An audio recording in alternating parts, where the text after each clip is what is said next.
pendidikan dini bukan hanya monopoli anak usia sekolah maupun mereka yang di bawah usia 5 atau 3 tahun.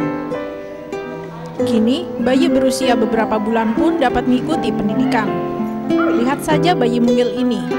Walau masih mengenakan popok, si mungil dengan tekun dibimbing oleh orang tuanya yang mengikuti instruksi guru di dalam kelas.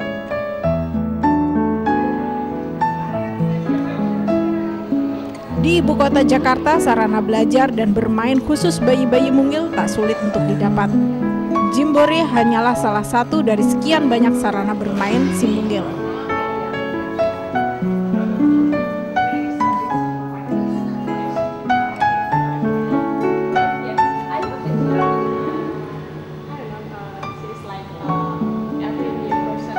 Di sekolah ini, para bayi dengan didampingi orang tua mereka mengikuti pelajaran yang dipandu oleh beberapa guru. Pelajaran yang dimaksud tentu bukan belajar layaknya anak usia sekolah. Di Jimbore, bayi-bayi belajar dalam konsep bermain.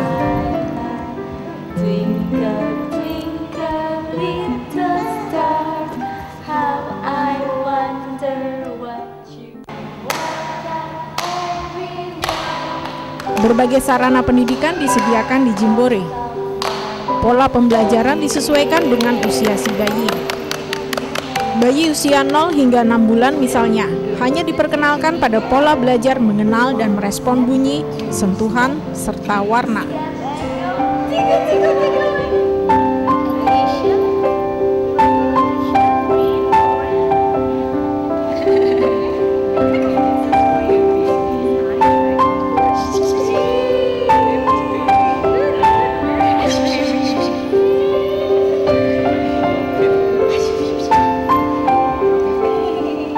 Sementara bayi-bayi mungil berusia 0 bulan ini hanya dibaringkan di depan orang tua mereka sambil mengikuti instruksi yang diberikan oleh guru. Si mungil pun mencoba merespon setiap gerakan orang tua. Gina, salah seorang guru di Jimbore, menjelaskan pada usia 0 hingga 6 bulan, si bayi memang belum banyak belajar aktivitas. Pada usia ini mereka hanya diperkenalkan pada suara-suara dan warna-warna.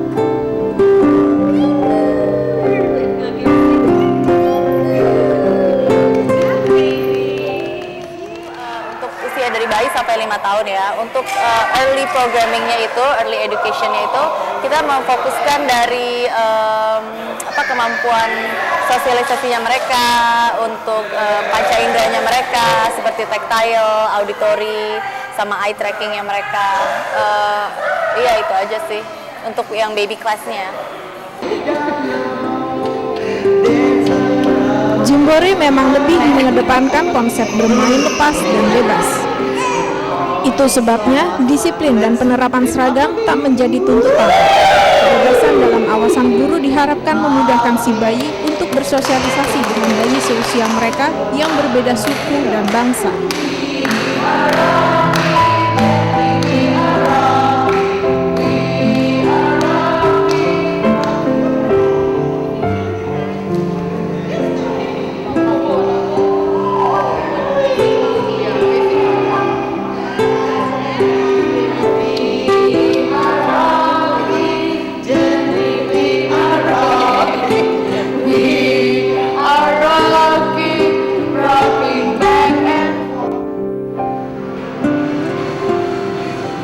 Lain Jimbore, lain pula Tumble Tots.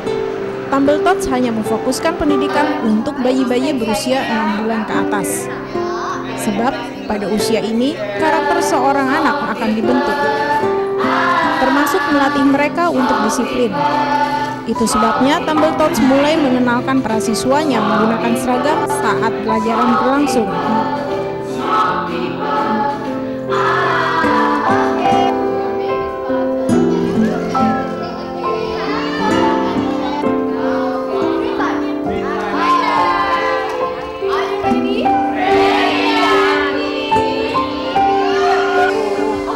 Di sekolah ini para orang tua dilibatkan secara intens.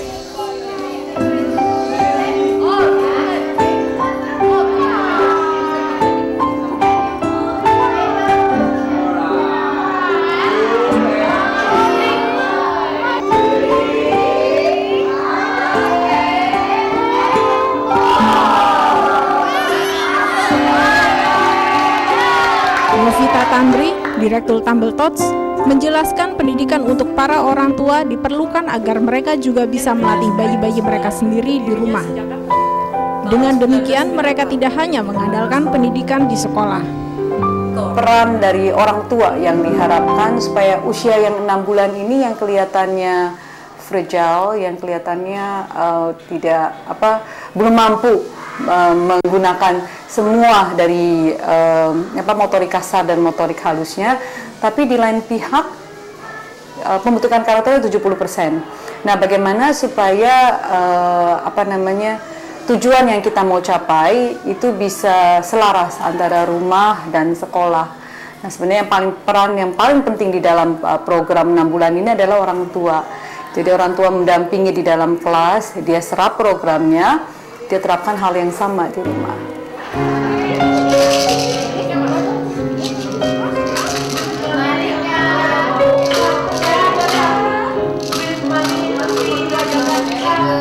Metode belajar bayi-bayi ini beragam rupa.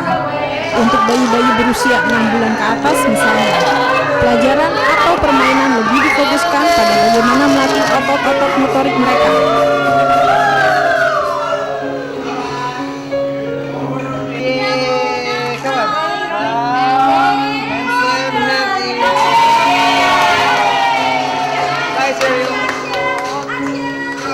Misalnya saja belajar keseimbangan dengan menggunakan tongkat atau melatih konsentrasi melalui media bunyi-bunyian.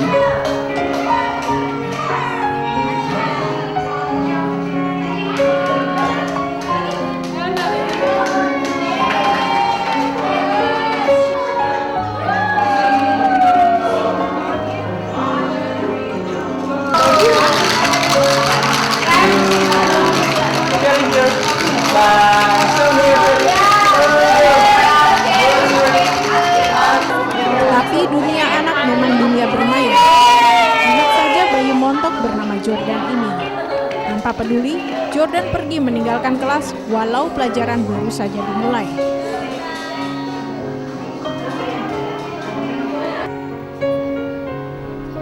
Mendampingi si kecil belajar adalah pengalaman menyenangkan buat orang tua.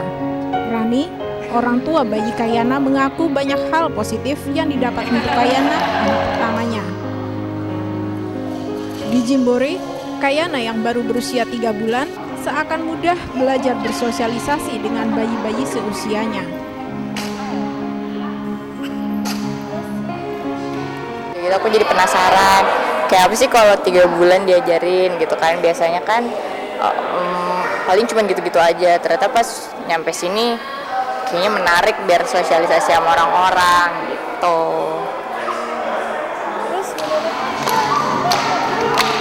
Bukan hanya para ibu pendamping si bayi, para ayah ini seperti tak mau ketinggalan melihat dan mendampingi perkembangan anaknya. Mereka tak terlihat canggung harus berbaur dengan ibu-ibu atau bahkan harus mengikuti aba-aba dari guru. Bagi kaum ayah, suasana ini sangat jarang terjadi lantaran kesibukan mereka di tempat bekerja. Fauzi, ayah bayi Sasha, merasakan kebahagiaan dapat mengikuti perkembangan si mungilnya. Selama 3 bulan ia mendampingi Sasha, anaknya yang baru berusia 8 bulan ini terlihat makin aktif dan mudah bergaul.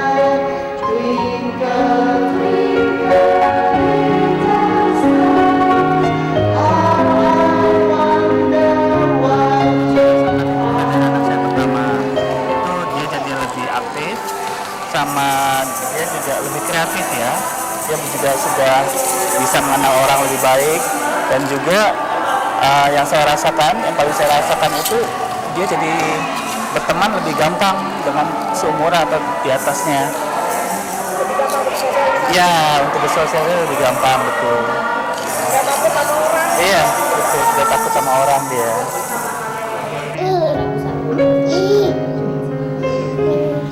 Mudah bergaul dan bersosialisasi dengan orang lain juga diakui oleh Dewi, orang tua bayi Jordan. Menurut Dewi, sebelum memasukkan anaknya ke Tumble Tots, Jordan yang aktif namun selalu takut bila bertemu dengan orang lain. Namun setelah bersekolah, Jordan mulai berani bergaul, tidak saja dengan teman-teman sebayanya, tetapi juga dengan orang dewasa. Daddy. Ya. Kiss auntie. Kiss auntie. Iya, kiss dulu dong. Tuh. Kiss Mbak. Kiss baby. Dedek, mami. Oh iya. Kebenaran Jordan anaknya cukup anak yang termasuk kategori hiperaktif ya, aktif sekali di rumah. Tapi itu dia kelemahan dia nggak bisa, kurang kayaknya kalau lihat orang baru yang dia nggak kenal, dia tuh nangis atau nggak mau digendong lah, atau nggak mau salam lah atau apa gitu. Tapi semenjak saya masukkan di Tumble Tots ini, pertama kali saya lihat perkembangannya dia bisa mulai bisa sosialisasi sama teman-temannya, sama orang-orang yang baru, walaupun di dalam sekolahnya atau di luar rumah juga gitu. Jadi nggak cengeng lagi lah, bisa sosialisasi itu aja. Pendidikan sejak usia dini memang banyak manfaat. Kebutuhan bayi untuk bersosialisasi adalah hal mendasar untuk membentuk kepribadian si anak. Ini diakui oleh pakar pendidikan anak usia dini Universitas Negeri Jakarta UNJ, Nurbiana Dini. Menurutnya, bayi perlu diperkenalkan dengan dunia luar. Selain itu, bayi juga dapat beraktivitas dengan permainan yang ada sehingga dapat melatih otot-otot mereka. Tapi itu gak tajam itu Bu. Namun, Dini mengingatkan sekolah bayi seharusnya bisa membuat para siswanya merasa nyaman seperti berada di rumah mereka. Karena itu, Dini kurang sependapat jika pendidikan bayi diiringi dengan penerapan disiplin waktu atau berpakaian.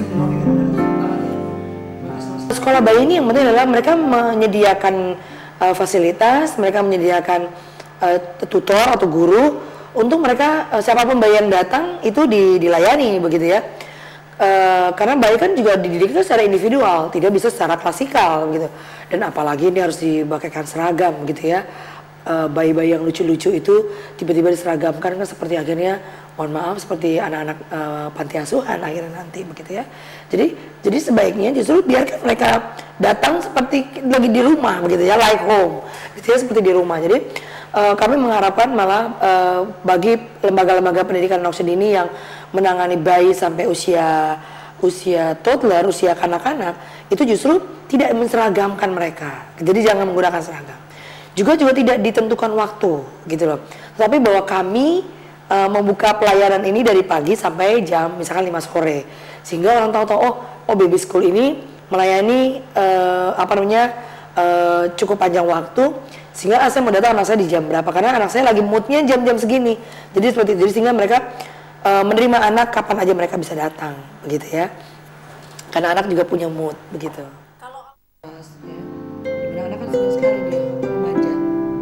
Lebih jauh, Dini berpendapat sebaik apapun lembaga pendidikan di luar rumah, pendidikan si mungil akan jauh lebih baik bila ditangani orang tua di rumah.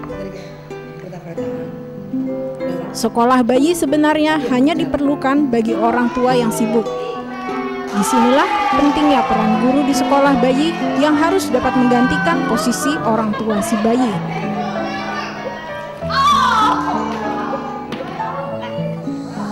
Tidak masalah sebetulnya adanya baby school ini gitu ya. Tetapi tidak menjadi suatu hal yang wajib. Karena kan ini bisa dilakukan di rumah sebetulnya gitu kan. Hanya kenapa sih kok ada lembaga baby school?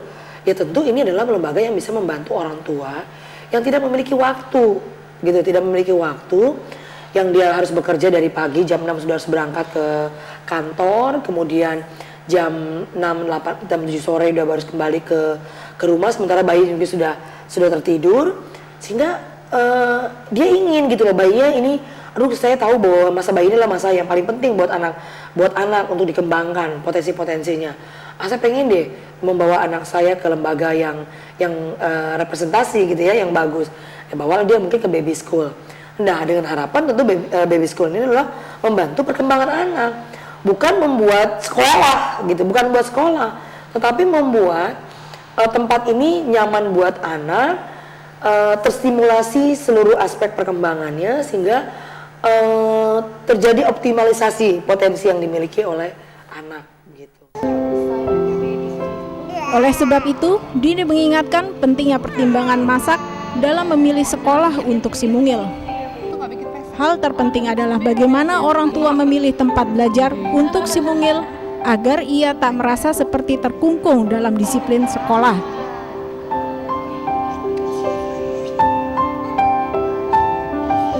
Jangan menitipkan anak ibu kepada lembaga yang hanya akhirnya mendidik anak ibu seperti di sekolah. Jadi kesannya seperti itu, seperti sekolahan, baik sekolahan seperti kayak di bersekolah lah ya, karena juga sekarang banyak taman kanak-kanak juga yang kesannya bersekolah, padahal taman kanak-kanak juga tidak sekolah ya. Taman kanak-kanak juga sama seperti lembaga baby school, sama seperti taman penitipan anak, di mana kegiatannya itu adalah bermain.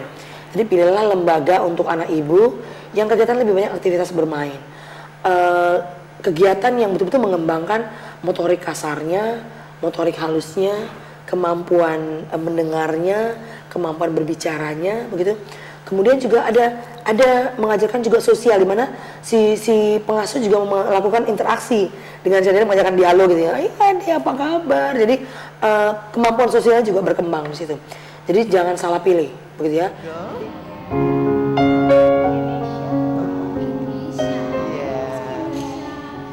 Mempunyai si mungil semakin cerdas pastilah menjadi kebanggaan setiap orang tua.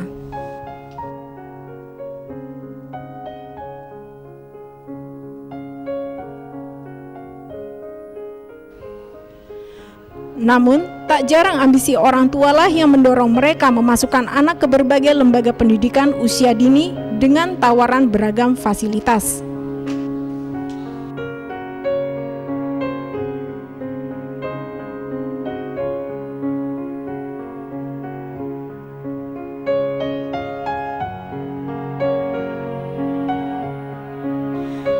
Tapi harus diingat, memaksa anak menjadi matang sebelum usianya ibarat menggiring si mungil Anda bak bunga yang layu sebelum berkembang.